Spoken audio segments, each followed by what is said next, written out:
Halo Jebret TV dimanapun semuanya berada saat ini yang menyaksikan Jebret Media TV, selamat malam dan tentunya juga selamat Hari Raya Natal untuk semua yang merayakan. Semoga damai Natal selalu menyertai kita semua dalam acara demi acara yang selalu ada keributan di Jebret Media TV.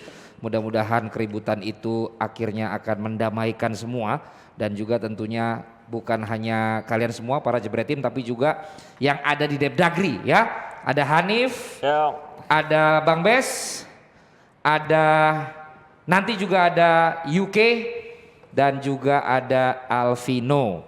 Dan di minggu lalu Jebret Tim tentu saja kita sudah dengar bagaimana semuanya setuju Persija yang lolos. Sebagaimana PSSI menunjuk. Tapi akhirnya direvisi karena Persipura yang akhirnya ditunjuk, bahkan dengan klarifikasi bahwa menurut salah satu exco PSSI kurang mendalami salah satu pasal yang ada dalam regulasi sehingga Persipura lah yang akhirnya menjadi wakil bersama dengan Bali United. Sampai para pundit kita hari ini setuju, saya akan pertanyakan kredibilitas mereka karena mereka telah menyetujui bahwa Persija, ya. Langsung kita tanya, Hanif. ya, awalnya memang kita juga mendapat informasi ya bahwa itu wewenang federasi. Ini udah awal nggak enak omongannya, omongan ngeles ini. Nah, memang seperti itu kok. Iya. Dan sudah diputuskan. Iya. Dan memang ada pasal itu, tapi ada code of conduct lain yang benar-benar menguatkan dan itu menjadi kesalahan bersama. Termasuk komentar lo. Iya, harus diakui. Lo nggak melihat juga pasal itu? Code of conduct-nya belum. Emang apa sih isinya? Ya, kalau yang juara di Piala Liga dan sebagainya, memang yang bisa mewakili dituliskan hanya berdasarkan yang juara. Belum ada aturan tertulis bahwa runner-up menjadi mewakili. Kalaupun juara ini tidak bisa, baru peringkat 2, 3, 4. Nah, Persipura di peringkat 4. 2, 3, 4 Liga. Iya. Bukan 2 di Piala Liga. Atau sejenisnya. Itu aturannya terlihat jelas. Iya, code of conduct. Code of conduct-nya apa, Bes? AFC, Oh, AFC. panduan Emang diatur. diatur sama AFC. Nah, lu juga kan setuju kemarin Persija bagus. terbaik malah. Iya, terbaik. Yes, itu kan panduan. Cuman kalau kita ngelihat ya kriteria-kriteria klub-klub yang ada di Indonesia, menurut Ya. gua Persija masih salah satu yang terbaik dan yang paling layak untuk mewakili Indonesia di Piala Asia. Kalau secara Kalau secara kita Kondisi lihat terakhir. kondisi terakhir, general status klubnya ya kan ada 5 poin tuh bagaimana sebuah klub itu bisa mewakili ya standarisasi negara, lisensi AFC. standarisasi itu kan. Nah, 5 Persija aspek menurut itu gua dihitung. sudah sangat layak untuk mewakili di Indonesia. Mungkin Ya. itu adalah pertimbangan ketika federasi mengambil keputusan Persija yang mewakili. Tapi begitu melihat pasal itu, menurut lo pasal itu harus di judicial review atau kita ikuti? Kalau menurut gua balik lagi ke federasinya. Federasinya mau mengikuti yang panduannya atau tidak. Tapi di sini aturannya memang Jelas. di awalnya federasi ya. Tapi kalau lihat code of conduct harus diikuti, bro. Harus diikuti. Jadi ya? semua anggota yang terlibat di AFC dan FIFA ya aturannya seperti itu. Oke. Justru itu kalau misalkan dilanggar akan menjadi polemik buruk buat PSSI. Kalau Bes ini sih senangnya yang logis-logis aja kayaknya yang mana yang siap. Ya. Kalau menurut gua Tapi nanti- Persipura juga siap loh, Bes. Ya, Persipura mungkin siap juga ya, siap untuk mewakili Indonesia di Piala AFC. Tetapi dari kriteria-kriteria yang ada di AFC itu, Persija tuh lebih siap lagi dari segi sporting kriterianya, pelatihnya lisensi A, terus infrastruktur, stadion, bahkan youth-nya pun sampai sekarang tuh masih latihan. Sorry. Stadion Persija di mana maksud lo? Lagi dibangun. Dah, ya berarti belum dong. Ini gimana? Belum dong. Stadionnya belum. Di Persipura malah stadionnya bagus. Oh iya. Belum diresmiin. Iya tapi udah jadi. Enggak, pada saat klub license itu Persija memang mendaftarkan bukan stadion di sini ya. Oke. Waktu itu kan memang di 2 kota di Indonesia yang dianggap sangat layak untuk dibangun stadion. Tapi harus diakui kalau kita berbicara soal youth development, memang Persija saat ini lebih bagus dibandingkan Persipura. Tapi tetap ada regulasi. Iya, regulasi kalau home base saat ini Persipura dengan mendaftarkan kembali ke Mandala dan memang layak, ya itu yang harus diikuti. Oke, berarti tetap harus code of conduct ya. Ya. Oke, gimana dengan UK? UK? Ya itu udah dijelasin sama 2. Enggak, bukan udah dijelasin. Lu juga jawab ya udah Persija, emang Persija. Lu kan gitu minggu lalu. Ini berbeda, Len. Soal layak dengan regulasi beda. Kalau layak emang layak, tapi regulasi mengatakan berbeda, ya kita harus ikuti regulasi lah. Ya berarti lu juga termasuk yang kemarin nggak melihat regulasinya dong. Iya kan, itu kan federasi yang punya. Kita kan nggak pernah dirilis. Kan lu udah pernah di federasi. Iya kan, gua bukan bagian kompetisi. Bareng sama gua. Berarti lu lebih ngeles daripada Bang Hasan Abdul Ghani ya, yang mengakui bahwa mereka alfa untuk melihat regulasi itu. Biasanya kan kalau wartawan apalagi senior lebih kritis. Nggak ada urusannya mengeles. Tapi satu yang diketahui. Ntar dulu UK masih kayaknya jawabnya nggak ikhlas gitu. Tapi kan lu jawab iya memang layak. Oke, tapi kalau regulasinya begitu berarti kan memang ini kesalahan bersama dong UK. Ya kesalahan federasi lah. Mereka nggak merilis. Ya kita nih media juga bisa nggak ngeh juga kan berarti salah juga dong. Biasanya kan kita juga sebagai alat untuk melihat, mengkritisi begitu. Waktu kemarin kan pertanyaannya nggak gitu, nggak bicara tentang regulasi, bicara layak apa enggak. Ya kalau layak ya layak. Iya. Tapi kan layak atau tidak layak itu kan bukan cuma sekedar yang 5 kriterianya Bang Bes. Maksud gua kan layak atau tidak layak kan memang itu sudah sepantasnya nggak? Di mana regulasi ada di dalamnya gitu loh. Ya itu yang nggak diperhitungkan sama federasi. Oh berarti menurut lo federasinya berarti yang nggak teliti, federasi yang salah Ya, kan? Federasinya yang alfa. Berarti federasinya yang alfa. Iyalah. Dia harusnya izin atau sakit ya? Kalau jangan alfa ya. Sekarang gini, masalahnya kan jadi sensitif karena melibatkan Persipura. Persipura berkali-kali dirugikan kan oleh Kalpan PSSI kan. Tahun 2006 klub didaftarin. Terus 2000 berapa tuh yang mereka sempat udah main di Australia ternyata nggak diterima karena liganya dianggap ilegal. 5 kali. Itu kan yang jadi membuat apa ya, kekonyolan lah menurut gua di federasi, seolah-olah mereka tidak memperhatikan aspek-aspek ini gitu loh. Ini kan Persipura sensitif sekali menurut gua sih. Oke, Alvino udah pakai jersey Persipura. Apakah ini satu statement tersendiri seperti menteri baru yang menggunakan jaket warna biru? Lu sekarang tiba-tiba pakai jersey Persipura. Apa maknanya? Ya biar relate aja, tapi ya kalau gua lihat ya kemarin pas minggu lalu ya kan lu bahas ini beberapa jam setelah ini memang teman-teman media gue lihat juga di yang sekarang ya yang gue lihat di postingan teman gue emang ngebahas masalah regulasi yang di pasal Manual Book FC ini. Gak lama setelah Depdagri minggu lalu siaran dan gue lihat juga memang ya harusnya di situ ada ya memang sekali regulasi ya Persipura gitu, karena kalau gue lihat kalau misalnya cuma hanya turnamen dan diambil dari runner up turnamen, menurut gue itu bukan the real dia bisa nge-represent negara untuk main di FC, karena kan yang TAFE ini yang paling bagus ya liga ya Bang. Kalau cuma turnamen kan gimana sih lu bisa masuk final juga, menurut gue ada faktor luck juga, lu ketemu lawan yang gampang atau banyak hal lah. Jadi siapa yang memunculkan regulasi itu sehingga akhirnya dibaca sama PSSI? Anak-anak teman-teman wartawan. Ya. Oh berarti PSSI pun tahunya dari wartawan akhirnya, bukan menganalisa sendiri, bukan membaca. Ya kalau karena gue dapat di lapangan ya tempat gue, jadi kan untuk nentuin wakil FC ini kan tolong dikoreksi ya temannya orang dalam itu ada rapat esko dulu sebelumnya. Nah ternyata di dalam rapat esko itu ada beberapa esko yang nggak setuju untuk majuin Persija. Esko siapa? Gue belum tahu juga. Ini kata teman-teman gue. Nah ya, si esko itu berusaha untuk ngasih enlightenment ke wartawan, ke media bahwa ada loh ini. Siapa esko yang akhirnya ngasih tahu itu? Nah itu yang gue masih tanya sampai sekarang, teman gue belum gue jawab. Tapi temen gue yang posting ini dikasih enlightenment sama esko bahwa ada loh pasal ini. Ya berarti ada yang ngebisikin esko bahwa ada landasan atau ada sebuah bukti bahwa sebenarnya keputusan itu salah ya? Ada yang nggak benar. Nah cuma anehnya, tar dulu Bang. Apa ntar dulu lu? Entar mau gue tambahin nggak? Ya udah kenapa? Ya udah singkat. Ya waktu pas gue masih siaran kan mau bahas Persipura kan, jadi gue sempat tanya-tanya apa temennya orang dalam, temennya Mas Hanif. Nah dia bilang, gue nanya nih gimana cara nentuin wakil di AFC.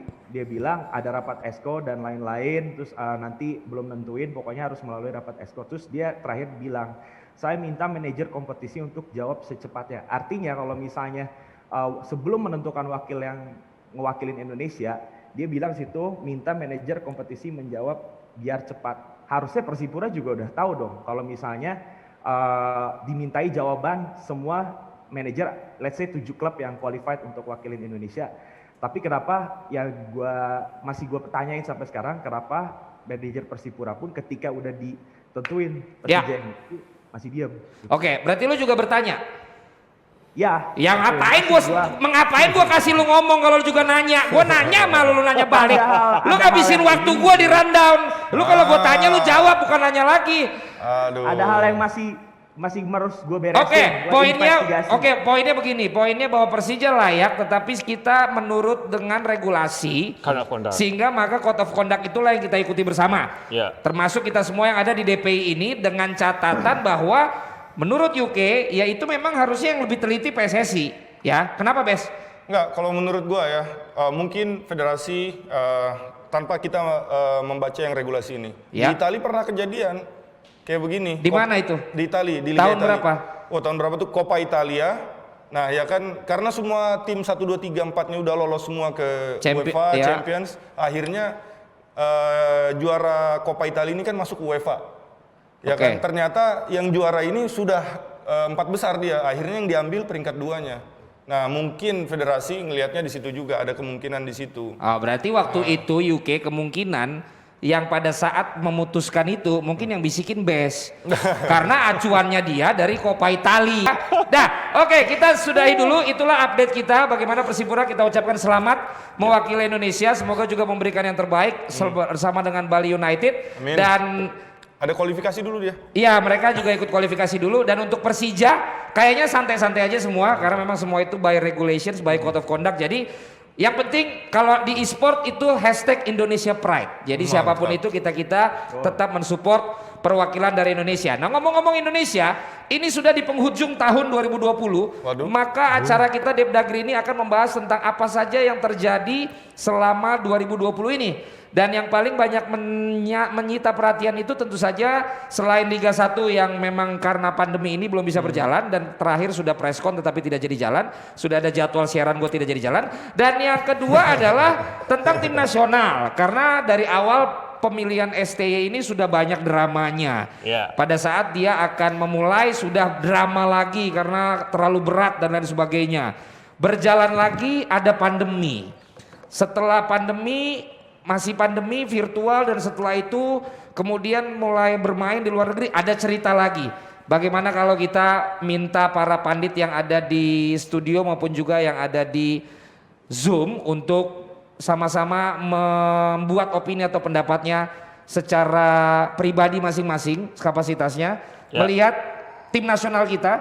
Terserah, Best mau lihat dari sisi jadwalnya atau mau dari sisi pelatihnya, mungkin Hanif dari sisi apa. Kita free roll dulu untuk kalian semua, termasuk Jebret Tim. Silakan kalian kasih komen bagaimana timnas di 2020 dari sudut pandang manapun, boleh kita obrolin. Dari lu dulu, Bes. Oke, Bes. Dari saya. Dulu Oke, ya. siap. Oke, Bang Yuke, siap. Kalau menurut gua ya, timnas di 2020 itu kayak kita tuh lagi tidur terus tiba-tiba bangun di penghujung tahun. Kayak nggak sempat ada kompetisi apapun, nggak pertandingan persahabatannya pun kayaknya sedikit sekali karena pandemi, ya wajar. Terus datanglah pelatih baru nih kan, Sintayong. Terus dia datang dengan idenya, ide barunya. Kita sebagai fans ya, kita belum bisa menjudge apakah yang dilakukan dia itu betul atau salah. Tar dulu, berarti lu ngomong ini sebagai fans? Gua di sini berdiri sebagai fans. Oke, bukan sebagai kapasitas tertentu. Bukan, Oke, sebagai fans. Gue yaudah. merasa sebagai pecinta sepak bola Indonesia. Oke, Gue merasa gue belum make bisa sure ngejudge apakah yang dilakukan Coach Sintayong ini benar atau salah, karena belum terbukti di kompetisi resmi. Baru pertandingan persahabatan, baru latihan-latihan. Ya, nah habis nanti kalau di Piala Dunia ada hasilnya, mau itu bagus atau tidak. Nah baru kita bisa ngejudge di situ menurut gue. UK ada komen tentang Best yang main aman?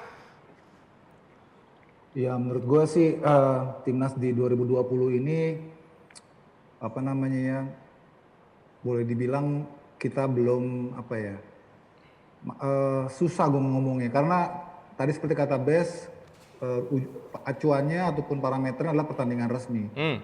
Sejauh ini menurut gue tetap on track dalam konteks persiapan, support dari pemerintah ya, dan federasi menjalankan apa yang sudah difasilitasi pemerintah itu udah on track menurut gue sih.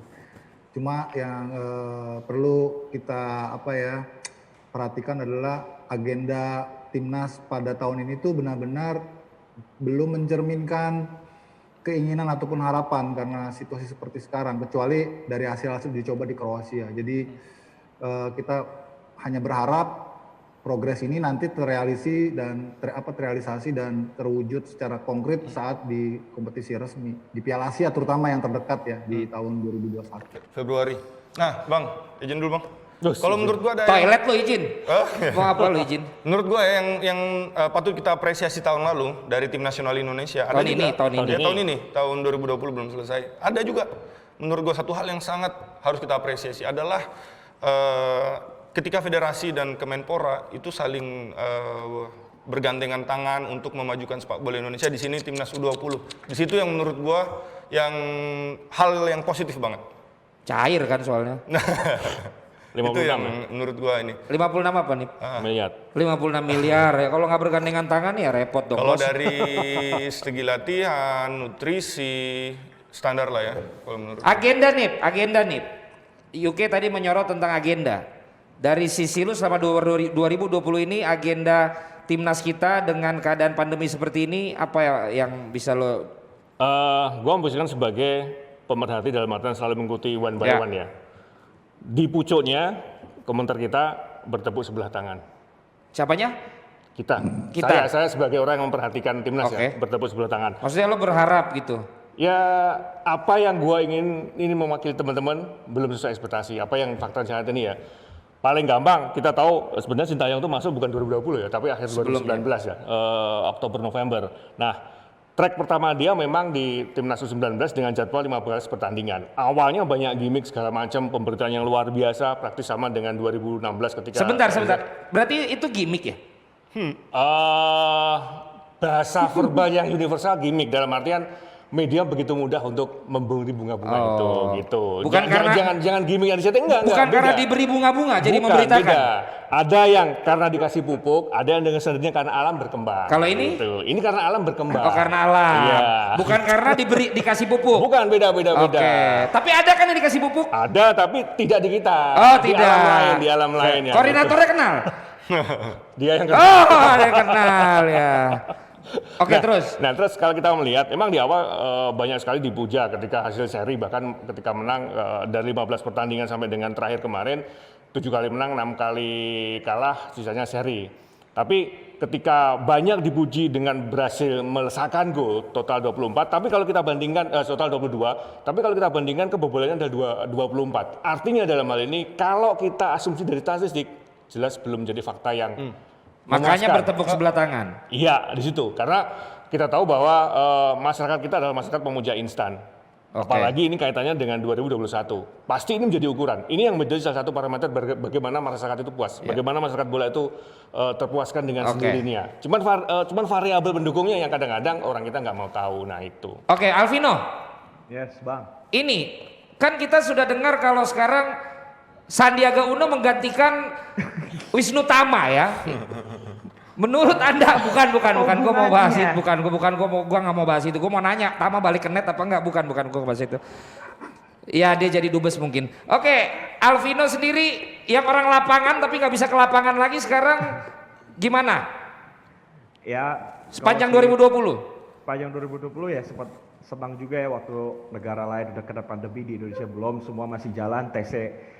Sintayong masih jalan di TC dan masih bisa didatengin wartawan. Ya sempat lihat juga gimana cara dia ngelatih, memang tough banget. Salah satunya uji coba lawan Persita yang kalah waktu itu, Hamka main.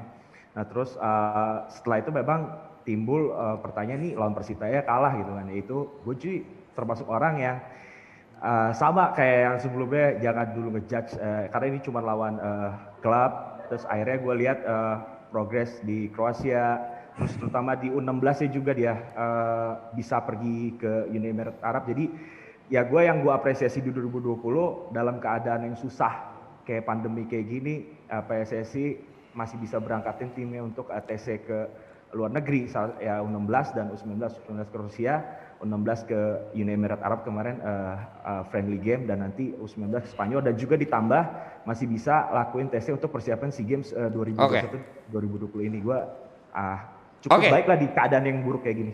Highlights yang paling menarik dari pertama adalah latihan terlalu berat. Itu yang kita dengar di awal-awal drama tentang timnas ini. UK sempat bersuara juga. Kalau emang mau latihan berat aja mah lu nggak usah anak-anak umur berapa kan gitu kira-kira. Tapi kemudian dibilang dari sisi yang lain positif. UK, apakah ini cerita yang akhirnya dipupuk kemudian rame, atau memang itu benar adanya tentang catatan kaki 2020 latihan timnas terlalu berat UK? Terlalu berat, ya memang berat sih menurut gua sih, sangat berat, memang sangat berat karena Indonesia nggak terbiasa latihan seperti itu. Kalau orang-orang Korea, orang-orang Jepang dengan budaya disiplin yang sangat baik, buat mereka itu hal biasa. Gitu. Tapi buat Indonesia sangat luar biasa gitu. Dan itu menurut gua normal-normal aja kalau para pemain terkaget-kaget gitu ya, karena mereka nggak terbiasa. Tapi seiring waktu ternyata mereka bisa ngikutin juga. Walaupun kita harus akui banyak juga pemain yang cedera karena itu. Karena mereka secara kontur fisik memang nggak disiapkan ataupun nggak mempersiapkan diri dengan latihan yang keras. Hanif, gue pikir itu sih. Itu sih. Hanif itu kalau kita lihat tapi akhirnya jadi berotot loh anak-anak ini. Ya. Bukan gitu positif. Gue ngelihatnya lebih positif sih. Ini gue meminjam salah satu temen ya, sumber ya, yang kebetulan dekat banget dengan Sintayong. Oke, bukan lu. Bukan, Oh, ya, itu teman. dari temen lah. Iya. Gua apa sih? Iya. Bukannya pasti bukan Dan best. dia sudah terbiasa mengikuti semua pelatih ya, Ya. terutama pelatih di Indonesia. Dia menyebut sebenarnya latihan ala Sintayong ini sangat monoton. Pemain akan dibuat cepat bosan. Tapi sisi positif, dengan pressure yang luar biasa, Ya. banyak kedisiplinan, banyak tingkat endurance yang berbeda dibandingkan sebelumnya. Jadi positif. Positif. Oke. Ntar bang, Iya. nih gua Dari si udah pelatih? menunggu nih. Iya udah. Bagus, lu nggak usah gua ajakin, lu nggak usah gua tanya, lu udah jawab dulu. Bayu ke, halo. Ya, Kalau menurut gua ya sepak bola modern sekarang itu, Kenapa dia ke UK ya? Bukan ke pemirsa. oh iya, sepak bola modern sekarang itu menurut gua sepak bola kognitif, pengambilan keputusan, di mana pemain itu dituntut buat pintar. Bayu ketawa loh. Itu yang pada tahun 2017 coba dibawa oleh seorang pelatih yang namanya nggak usah disebutkan.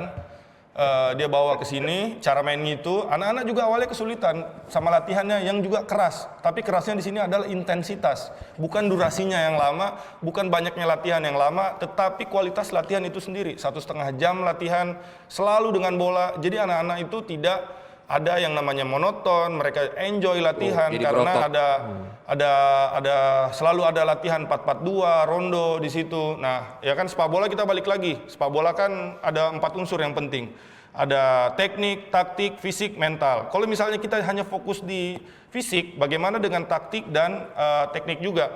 Tapi sekarang pertanyaan gua, kalau kita bikin pertanyaan, apakah kita bisa ngelatih semua itu sekaligus? Jawabannya bisa.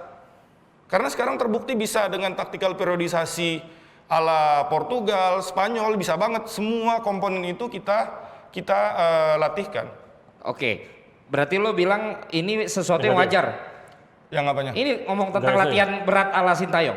Wajar, tetapi kalau menurut gua sepak bola modern sekarang menuntut aspek kognitif, pengambilan keputusan. Alvino, Ya. aspek kognitif, tapi kita lihat Bayern Munchen akhirnya sekarang menjadi tim traktor ya. Bukan cuma teknik tapi fisiknya memang gila-gilaan. Dan mereka nggak terkalahkan selama Champions League. Jadi menurut lo, ini kan penting menurut gua fisik ini. Iya, kalau misalnya gue dengar di lapangan ada sebelum pandemi yang wartawan gak boleh masuk, dari anak U19 sih untuk beberapa harusnya sih gak terlalu kaget ya, karena ya gue tahu waktu masih dipegang sama Coach Fahri, latihan tuh mulai jam 7 pagi ke Cikarang, mulai jam 7 pagi, selesai itu bisa sampai jam 9, jam setengah 10 itu lama banget. Maaf nih, yang curhat siapa pemain? Emang curhat ke siapa?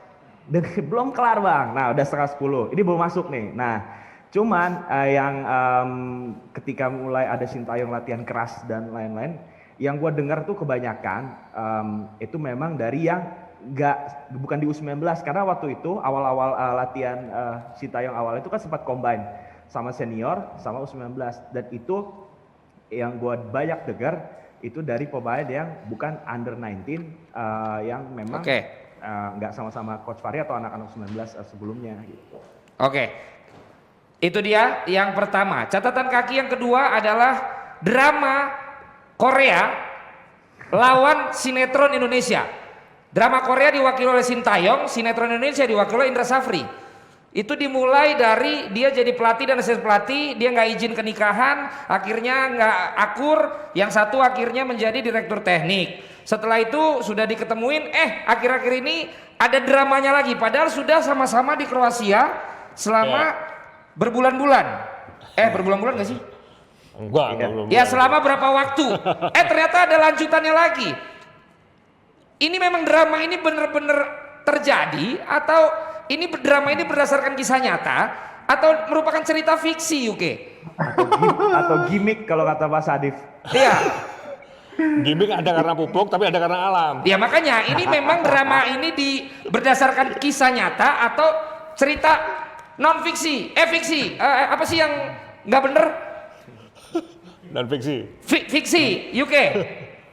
Ya ini realita, ini realita memang persoalan yang belum selesai dari friksi yang lalu gitu loh.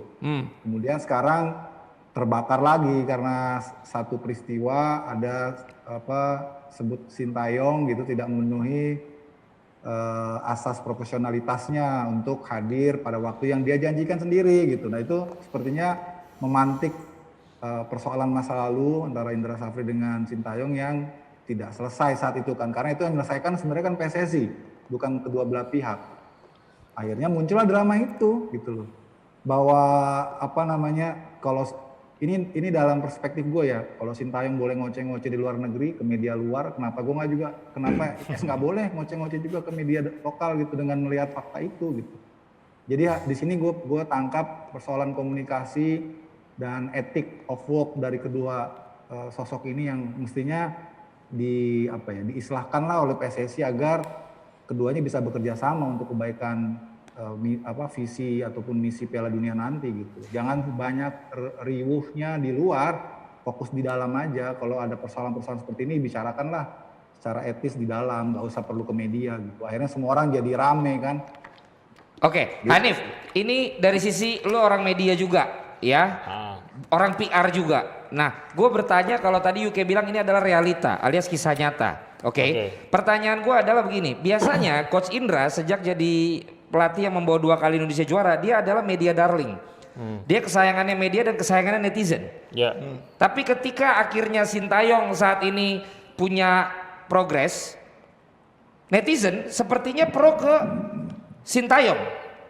Nah, seorang Coach Indra biasanya yang memang menjadi kebanggaan di para pihak netizen, sekarang kok mengambil positioningnya malah jadi bad cop-nya seakan-akan. Ini apa yang terjadi dengan positioningnya Coach Indra? Memang dia gregetan atau ada cerita lain yang kita nggak tahu? Ini gue meminjam bahasanya UK ya, realita. Tapi kalau dari sekali lagi tadi ngomongnya kan PR ya. Gue hanya menggabungkan beberapa dari info kenapa itu terjadi gitu kan. Dan memang salah satu aspek utama yang terjadi mulai dari awal komunikasi bro. Komunikasi? Ya. Mudah-mudahan ini salah ya. Tapi gue dapat cerita bahwa emang Sintayong identik sebagai sosok yang agak susah untuk dihubungi. Dalam artian ketika federasi mau menghubungi berkabar seperti apa, itu harus lewat agen. Dalam sebuah komunitas seperti ini, apalagi timnas, itu sebenarnya nggak boleh terjadi. Mungkin dia nggak bisa bahasa Indonesia. Kenapa? Mungkin nggak bisa bahasa Indonesia, bos. Karena kita bisa bahasa Inggris. Nah ya makanya, jadi lewat agen. Bukan. Dalam arti nggak bisa direct langsung. Iya, nggak bisa direct langsung. Nah ini yang kita nggak tahu. Dulu Luis Mia bisa? Bisa langsung? Bisa langsung. Ada elunya? Gampang kan? Nah ini nggak bisa bro. Bisa langsung. Apalagi ketika dia di negaranya. Jadi proses menghubungi secara langsung benar-benar nggak semudah seideal semestinya. Bes pasti udah gregetan, tapi tahan dulu. Gua ke Alvino, Vino orang lapangan ya. Dengar kualitas pertanyaan gua. Dari sisi media atau PR, biasanya media darling, malah akhirnya dia sekarang mau jadi bad cop. Tapi Alvino, UK, Alvino, tapi dari sisi pertemanan yang selama ini nggak akrab sama Indra Safri, kenapa sekarang saat konflik dengan STY mereka rata-rata yang gue tanya lebih pro ke Indra Safri? Dulu ketika tidak ada STY mereka ini renggang sama Indra Safri. Indonesia Emang Pride. siapa? Termasuk orang yang sering curhat sama gue kayak, dia begini dia begitu. Tapi sekarang mereka ini malah pro Indra Safri dibandingkan STY. Beda dengan si netizen. Orang lapangan jelaskan. Ya kalau gue lihat sih kan ya kayak ada common enemy aja sih bang. Kayak misalnya awalnya dia musuhan, terus ternyata ada satu visi common enemy, ya barulah bersatu. Nah kalau misalnya si sosok ini adalah pelatih juga gitu kan. Ya kan lu tau lah Indra Safri juga salah satu. Gua nggak tahu, lu jelasin. Ya misalnya sosok ini adalah pelatih juga gitu kan. Indra Safri ini kan kalau nggak salah dia megang instructor license pelatih-pelatih di Indonesia ya. Ada AFC juga dia udah megang. Ya mungkin salah satu faktor dia satu suara sama Coach IS bisa aja ada kepentingan di situ. Kalau ya gue dapat ya kalau gue baca gitu sih bang. Bes, ini bedanya mungkin Luis Mia nggak ada direktur teknik kan waktu itu? Ada Siapa? Danur. Ada Om Danur. Windu. Ya Om Danur. Ya emang dia direktur teknik. Ini kan sebenarnya coach, emang Coach Indra kan coach gitu loh. Malah akhirnya jadi ke direktur teknik yang malah kesannya di atasnya STY gitu loh. Ya point of view lu? Kalau di luar negeri sih direktur teknik itu ada direktur teknik, direktur olahraga itu yang memutuskan siapa yang akan jadi pelatih untuk tim nasionalnya mestinya kan. Contoh di Spanyol ya kan si pelatihnya waktu 2018 dipecat kan 1 hari sebelum karena dia signing sama Real Madrid. Lopetegui. Ya, Lopetegui Julen diganti nama si back itu si Fernando Hierro kan dirteknya tuh. Nah itu sebenarnya tugas dirtek waktu itu di Spanyol. Nah kalau tadi teman-teman kan sudah bahas semua nih. Bang Hanif juga udah bilang kurang komunikasi segala macam. Gue mau tambahin satu aja, adaptasi. Coach Indranya kurang adaptasi. Ada adaptasi di sini. Kalau menurut gue seorang pelatih, ketika dia datang ke sebuah negara atau sebuah tim, yang dilihat itu adalah ada apa di negara itu. Ya kan, apakah negara itu punya sesuatu hal yang berbeda dengan apa yang culture-nya?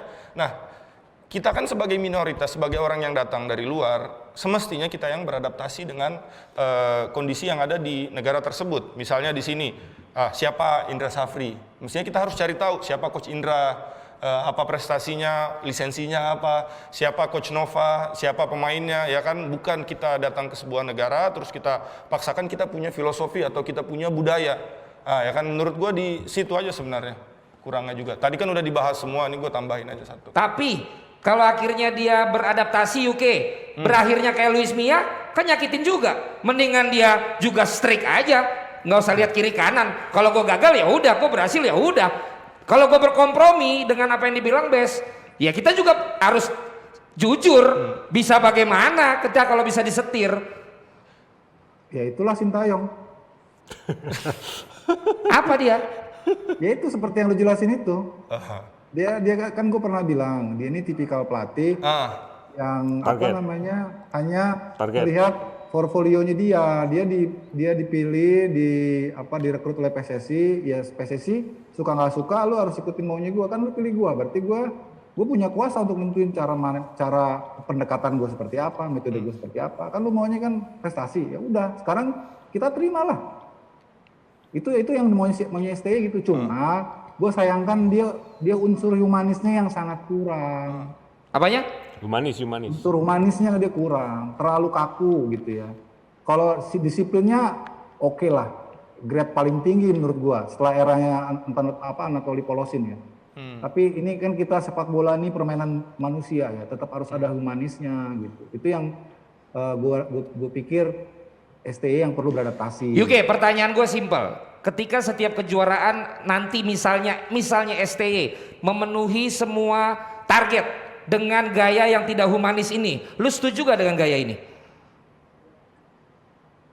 Gimana? Kalau STY setiap target yang diberikan ternyata berhasil dengan gaya yang tidak humanis ini kata lu akan setuju nggak? Ternyata ngelatih timnas Indonesia harus nggak humanis? Ya mungkin seperti itu. Oke. Mungkin seperti itu. Oke. Mungkin seperti itu caranya ya. Oke. Walaupun secara pribadi gue agak kurang serap gitu. Lah iya, artinya lu sekarang kan kalau- melihat dia kurang humanis. Makanya Iya. tadi gue tanya, kalau ternyata dengan gaya kurang humanis ini dia memenuhi semua ekspektasi target, lu bisa dong berarti berpikir yang berbeda bahwa oh ternyata ngadepinnya harus begini gitu ya. Iya, iya, Oke. iya. Itu Lu juga, memang Nim? ujiannya itu Ya, ujiannya. gue lebih setuju kalau andai kata ini berhasil dilanjutkan, setuju. Oke. Karena Kalau gua kalau kita enggak. melihat selama ini budaya Kenapa kita enggak? budaya toleransi Kalau kan. gua enggak. Kenapa? Karena menurut Alvino kalau mau ngomong nggak apa-apa, jangan nunggu gua tunjuk, muka lu nggak kelihatan soalnya. Karena menurut gue sepak bola Indonesia ini kita tuh ada di satu titik yang dimana kita tuh sudah harus mengejar negara-negara seperti Thailand, Vietnam yang di ASEAN, terus yang di Asia tuh ada Korea, ada Jepang. Kita tuh nggak bisa berpikir kayak kita akan masuk ke sebuah kompetisi terus kita akan berprestasi, kita akan juara. Justru saat-saat kayak sekarang ini kita nih harus meletakkan pondasi yang bagus banget buat anak cucu kita. Apa itu pondasinya? Itu tadi filosofi bermain yang bagus. Ini mungkin Tapi karena kan lu jangka panjang bro. Nah kalau Iya, harus butuh jangka panjang. ini mungkin butuh yang ini mungkin karena lu tuh lagi belajar, lu lagi kuliah. Jadi lu semua idealis. Temen gua dulu zaman kuliah ketua angkatan gua itu idealis, mau jadi dosen, mau jadi pembela kebenaran. Sekarang apa? Kapitalis. Bisnis, main saham, itu semua yang dia bilang tidak akan dia lakukan dulu. Nah, Sekarang gini, gua Valen. ajak dia jadi guru, jadi ini, jadi Valen, itu Valen, sesuai bagaimana Valen. cita-cita. Apa?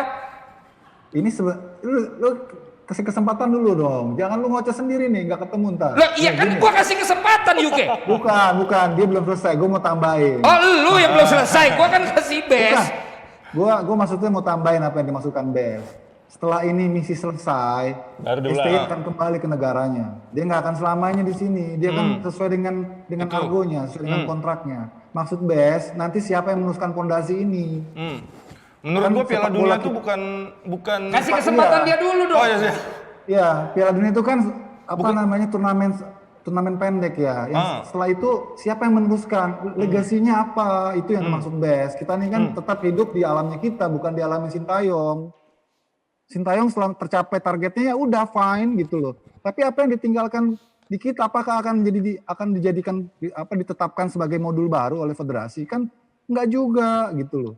Itu yang harus dipikirkan oleh PSSI secara jangka panjang. Ini kita arah sepak bolanya mau kemana? Jangan jangka pendek. Tapi nggak kita, Alvino setuju nggak? Tapi kita harus jujur kalau yang namanya kepengurusan itu juga punya jangka waktu. Jadi lu kalau mau ngomong jangka panjang, 10 years, 20 years, kita harus ingat yang memimpin ini juga dikejar deadline. Jadi dia akan mencoba mengejar di masa kepemimpinannya, Vino. Biar namanya wangi. Lu jawabnya tensinya semangat juga dong. Jadi Iya, jangan maksud turun di gua. acara.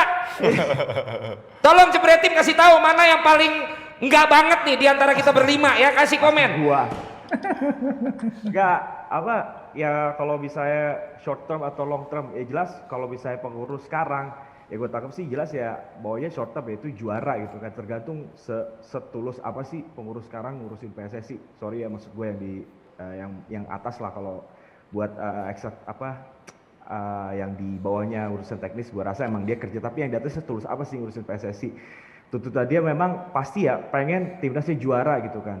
Nah karena kan yang udah-udah bang lu tahu sendiri, naik di PSSI ada lagi goals lain dia mau kemana, ada lagi goals lain dia mau kemana. Jadi kan yang gue tangkap kalau misalnya bicara fondasi oke, setuju gitu kan, cuman kan pasti si Shin ini ada pressure juga untuk dapat hal yang bisa bikin nama pengurus-pengurus ini jadi bagus juga kalau gue lihat ya. Oke. Suara gue? Enggak. Ini, Apa? Enggak, ini sebenarnya case yang pengulangan ya, retoris gitu kan. Kalau kita melihat, ini ada baiknya di era Polusin. Waktu itu banyak dikejar, bahkan di internal Sebentar, pun, penonton kita Polosin belum ada lahir, tahun berapa kasih tahu. Ada satu. eranya Bang Yuke. Ya lu aja. Berapa bro? 80-an. 80-90. 80-90. Banyak pemain era Polusin kan 91. jadi pelatih kan. Ya. Ketika itu di internal pemain pun tidak setuju. Ya. Mereka menganggap bahwa ini latihan yang tidak Indonesia banget. Tapi faktanya juara. Oke. Nah setelah itu tidak ada yang bisa melanjutkan minimal gaya melatih ataupun cara melatihnya. Lahir lagi dianggap suatu track yang sesuai dengan Indonesiaan. Tapi yang terjadi prestasi juga surut. Oke. Mencoba pelatih asal Eropa Timur, datang lagi, sempat dipuja. Tapi setelah Oke. itu zero lagi. Jadi intinya ini Ini berarti masih pro dan terus- kontra. Ada yang pro dengan bukan sekedar mengejar prestasinya tapi fondasinya. Ada juga yang memang ini dikejar dan di bawah pressure sehingga ya harus berikan yang terbaik Harus- versinya dia. Harus ya. realistis juga. Ya pokoknya itu ada dua kubu. Untuk kalian semua Jebret Tim yang saat ini menyaksikan, kasih di komen kalian. Menurut kalian pro yang mana? Pro yang memang ini semua tetap harus buat legacy sehingga ada fondasinya, atau ya udah pokoknya buktikan dulu semua target tercapai, ya urusan nanti siapa yang melanjutin ya bagaimana cara di keberhasilan itu yang harus diikutin. Kasih kolom komen kalian dan jangan lupa di likes ya. Jangan lupa juga di likes. Terakhir untuk catatan kaki tentang timnas. Ya. Tentang posisi pelatih yang diduduki oleh Sintayong nih dalam lebih dari satu kategori. Ya. Berarti dia senior U23 U23 U19. Ini kok bisa begitu dan apakah memang sebaiknya begitu Yuke? Iya, kalau memang itu mau dijadikan pelatih yang panjang, jangka panjang, sekaligus dia yang mengendalikan semua filosofinya, sah saja. Tapi tadi seperti gue bilang, ini harus komitmen kitanya. Berarti kita akan mengubah cara bermain kita secara total gitu ya, secara total. Kalau sekarang kan nggak total. U16 kan nggak dipegang sama Sintayong. Jadi U16 dengan caranya sendiri. 19-23 senior dengan cara Sintayong. Ini yang gue bilang, kita nanti legasinya gimana ya? Yang satu punya ini sendiri, modul sendiri, metodologi sendiri, yang sementara yang pondasinya U16 itu kan pondasi paling penting, yang nanti mereka kan jadi timnas masa depan. Kok ini seperti ditinggalin gitu? Kalau mau ambil borongan sekalian, yang tentukan jangka panjang itu baru oke. Baru kita bisa langsung berpikir, oke kita berubah arah sekalian. Kalau sekarang kan tanggung-tanggung menurut gua, karena jangka pendek tadi. Makanya gue bilang Sintayong itu bukan tipikal pelatih yang diberikan wewenang secara ataupun memikirkan semuanya, enggak. Dan dia nggak salah karena memang dia ditargetin PSSI emang untuk jangka pendek itu doang kan. Short term. Jadi yang minta dia di 3 kategori itu memang ada dalam kontrak, dia yang minta atau gimana? Bang Bes lebih tahu tuh. Bang Bes lebih tahu tuh. Giliran gini lu, nggak pura-pura diem lu. Kalau gua menurut gua ya, kiblat gua kebetulan Spanyol, karena di Spanyol itu pelatih kepala senior itu membawahi semua timnas U16, U19, U17. Tetapi ketika lagi pertandingan resmi Ada bukan dia pelatihnya. pelatihnya, ada pelatihnya. Tapi koordinasi di dia. Yes, itu dia. Biar apa? Kenapa itu nggak di sini begitu? Biar apa? Itu 2017 coba dilakukan. Kenapa di sini nggak begitu? Sekarang udah 2020. Ya kenapa Sintayong memegang semua itu, bukan dia pelatih kepala, dia bisa nunjuk. Nah, kalau di Spanyol itu, Spanyol lagi. pelatih U17 dia report ke pelatih U19. Iya, Bima Sakti U19 juga report. ke 21 report ke 23, U23 report ke Pelatih senior. kepala. Akhirnya apa? Pemain yang dari U16 ini ketika dia naik ke 19, dia nggak ada masalah sama sekali soal adaptasi karena gaya mainnya sama. Nah, itu dulu yang kita impikan pada tahun 2017. Sebenarnya kalau gue simpel bro, ini kan ini sampai 2 atau 3 tahun ke depan kan, dengan satu pelatih ada beberapa level. Nah kalau kita kembalikan ke diskusi tadi, lebih pada aspek komunikasi. Tidak masalah, U19, 23, senior, semua di bawah dia. Satu lagi yang harus diperhatikan komunikasi.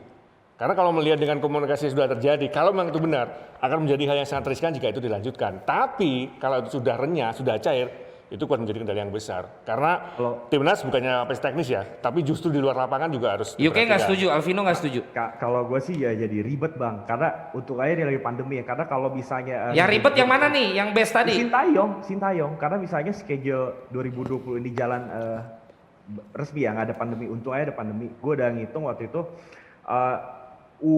senior akan mainin laga lawan UAE di Piala Dunia. Indonesia. Tiga Kualifikasi pertandingan. Piala Dunia lawan UAE. Sedangkan AFC. saat itu bersama dengan AFC. Gimana caranya Sintayong pribadinya satu harus ngebelah pikirannya dua gitu kan. Itu kan artinya menurut gua nggak bagus lah gitu. Harusnya sih kalau gue lihat di negara-negara sekitar ya, yang gua lawan Thailand, lawan Malaysia itu malah keadaannya si pelatih asing ya, artinya yang memang di-hire untuk develop itu malah ada di grassroots, di U16-nya, di U19 ya, malah di seniornya itu atau U23 kebalik, dia pakai pelatih lokal gitu kan. Artinya memang yang harus itulah yang gue lihat kayaknya memang federasi-federasi yang udah rapi seperti itu memang dia memang invest benar-benar di U16, U19. Kalau menurut gue ya Sintayong kalau misalnya ke depan untuk ada pandemi, kalau menurut gue baiknya ya pelatih senior U23 harusnya sih gak sama dia. Oke, ini juga ternyata kalau bisa dibilang kalau tadi ternyata ada code of conduct-nya kalau tadi masalah pemilihan Persipura Persija. Tapi kalau pelatih bisa menangani langsung atau pakai pelatih kepala dengan yang lainnya mereport atau masing-masing pelatih ini ternyata ada kebebasan di tiap-tiap negara ya. federasi, Jadi ya. tidak ada yang salah. Ini semua tentu bagaimana hasilnya nanti. Ada plus minusnya. Yang akan berbicara akan plus minus ya. Tapi kalau menurut gua yang kayak Bang Bes, kalau misalnya 17 ke 19, 19 ke 21, 21 ke 23, 23 ke pelatih kepala. Ini kalau kita aja Dirtek sama pelatih timnasnya aja ribut mulu. Apalagi kalau 17 ribut 19 dia berdua ribut. 19 sama 21 ribut. 21 sama 23 ribut. Gimana nyampe ke pelatih kepalanya? 2017 aman. Bener nggak Yuke? 2017 Hah? aman Bang Yuke 2017. Kalau ini semua satu koordinasi nggak apa-apa. Lah ini di atasnya aja masih drama. Mau dikasih sistem kayak gitu? Ya. Itu yang tadinya pemainnya A, nyampe sono pelatihnya pemainnya Z itu. Gue tadi ngeliat dibahas itu komunikasi, harmonis bro. banget Lah, tuh komunikasi zamannya kan Om Danur luas. sama Luis Milla tuh nggak pernah gue denger kayak gini. Ah. Apa? Zamannya Om Danur Dirtek, terus Luis Milla jadi head coach, ya gue nggak pernah jelas, nyaris gue nggak pernah denger yang kayak gini gitu kan. Malah lahir filosofi sepak bola Iya, Indonesia, bahkan Villanesia, yang jadi panduan. si Villanesia itu ada omongan dari Om Danur sama si Luis Milla itu sehingga lahirlah si Villanesia ini. Yes. Nah, sekarang waktu Sintayong jadi pelatih, Indra Safri jadi dirtek, kok malah gini gitu yang gue dengar gitu. Bahkan ya gue lihat kayak Sintayong dengan 4-4-2-nya, Villanesia yang 4-3-3 ya kayak ya udah gitu. Itu gue bisa jawab. Nah, silakan Bes. Kalau coach Sintayong kan dia pelatih senior, dia punya formasi 4-4-2. Sedangkan kita Villanesia mainnya formasi 4-3-3, spread out, diamond, konstruktif, main dari bawah, bla bla bla semua ya. Kenapa Sintayong dia pilih formasi yang berbeda? Karena itu adalah haknya dia. Karena dia punya tanggung jawab, dia punya target. Mungkin dia ngelihat formasi 4-3-3 ini bukan pakem yang cocok buat dia. Karena dia ngerasa targetnya dia tadi Bang Yuke apa? Di Piala Dunia dia harus bisa perform bagus. Lawannya negara-negara yang notabene top-top dunia semua. Kita nggak bisa main terbuka. Mungkin dia pengen main bertahan, counter attack. Ya, Dia kalau bener di short term Villanesia kan, kan, Villanesia itu bukan sebuah pakem yang wajib kita pakai ketika kita senior, enggak. Itu adalah panduan ketika kita itu lagi di grassroots, lagi di usia muda, kita bingung mau ngapain sama anak-anak. Nah, akhirnya lahirlah Villanesia. Gini loh, cara latihan atau cara bermain yang cocok buat Indonesia setelah riset yang lama sama Om Danur. Gitu. Makanya sesuai baju lu apa? Percaya proses dong. Ya, sayang. Ada durasinya 5 tahun kan satu kepengurusan. Kalau percaya proses lo 20 tahun, ya repot juga bos. Nanti bos juga ngerasain kalau ngejabat ya kan. Kan lo dikejar target juga. Apa yang udah lo bikin selama lo mengurus? Saya mau bikin fondasi pak. Saya butuh bangunan jadi, bukan fondasi. Nah itu kira-kira nanti ya. Jadi saya berusaha bagaimana mengambil dari sisi yang berbeda Jebretim. Kalian juga boleh kasih komen di sini. Tapi yang jelas kita ngobrolin ini karena kita peduli sama tim nasional Indonesia dan tadi semangat hari raya Natal ini damai. Jadi kita bisa damai semua sampai tahun baru dan gak ada yang ngambek-ngambekan lagi. Mungkin ada yang kelewat nih tentang tentang timnas yang ganjel di kalian. Ada nggak? Kalau nggak ada, gue mau pindah satu pertanyaan tentang Liga Indonesia satu aja.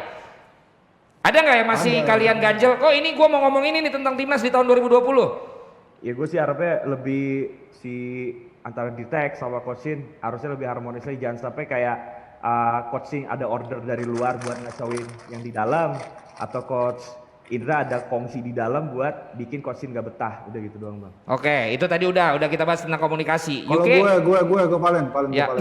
Tolong pikirkan tentang timnas U16 ini karena mereka lah masa depan tim kita nanti. Jadi Ya. ini kan sepertinya ada apa ya, disparitas yang besar antara perhatian PSSI terhadap timnas U16 dengan timnas U19. Itu suka nggak suka kita harus akui. Dari sisi exposure aja kan luar biasa ini timnas U19 karena memang Piala Dunia kan. Tapi ingat bahwa nanti masa depan sepak bola kita tuh ada di anak-anak U16 ini. Dan anak-anak Itu U16 juga masih punya kans ke Piala Dunia. Ya, betul. Karena mereka ini satu-satunya negara Asia Tenggara yang lolos ke Piala. Mereka harus masuk semifinal Mereka ini dulu. satu-satunya negara dari Asia Tenggara yang lolos ke Piala Asia. Satu-satunya negara Asia Tenggara loh. Ini yang harus Kalau lolos pun akan lebih pride karena nggak gratisan dapetnya. Betul. Lu gratisan kadang-kadang waras juga loh. Tapi harus masuk gila semifinal lu. dulu. Karena anak-anak lu banyak situ aja kali bang. Harus masuk. Di timnas lolos 19 grup anak lu dulu, banyak lolos grup. gitu. Jadi bukan cuma Tapi di UK. 16. Salah lu. UK, Ah, ini pertanyaan dari Jebret Tim. Di U23, U19, U16, pemain lu paling banyak di U berapa? Kata Jebret Tim. di 19 sama di 16. Pemain lu paling banyak di U19 dan U16.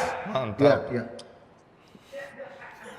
Kalau di 19, kalau di 23 itu yang dipanggil itu kan ada Sarian Abimanyu, ada Samuel, Ya. ada Riyandi. Itu yang generasi pertama tuh. Yes. Jadi kalau yang berikutnya tuh di 19 sama di 16 itu separuhnya. Lebih dari separuh malah. Separuhnya tuh ya.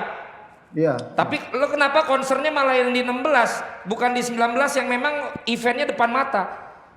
19 itu udah levelnya senior, jadi nggak perlu lagi dijagain, nggak perlu Udah lagi kan tapi dipegangin. Piala Dunianya Bapak. Ya iya, tapi mereka udah senior ya. Mereka udah dalam track yang terpimpin gitu. Kalau U16 ini kan memang terpisah, seperti terpisah, dipisahkan gitu loh.